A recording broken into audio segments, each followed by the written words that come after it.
known anyone that's become enlightened as a layperson or as a monastic?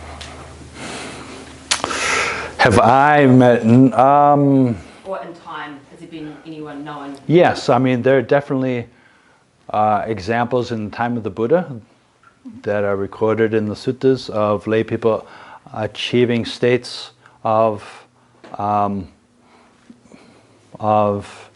even full enlightenment. But the ones who achieve full enlightenment tend to they all seem to ordain as a monk or a nun pretty quickly after that.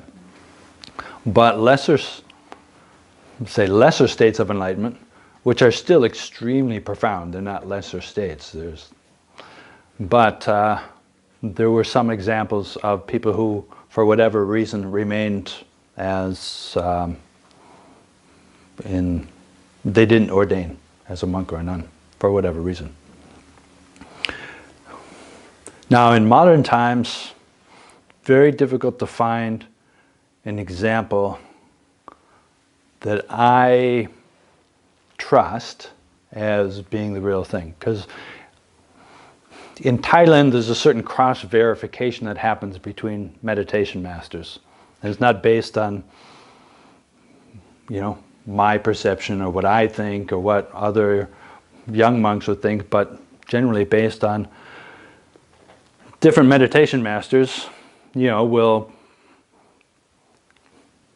they see things from a higher perspective and sometimes have the psychic power of being able to directly see the hearts and minds of others, so they can see exactly the level of wisdom, freedom, and liberation that other teachers might have.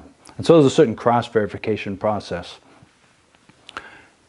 And the only one that has kind of been given the thumbs up as for one level was, I believe she was a Norwegian woman, but she lived she was a disciple of one of the great masters in the forest tradition, and she lived some time in Thailand, but then continued to practice in many ways in solitude in a remote place up in northern Norway, countryside. And her teacher highly praised her. And we had her book. I met her once, but don't really know her. She wrote a book which we probably still have in the library.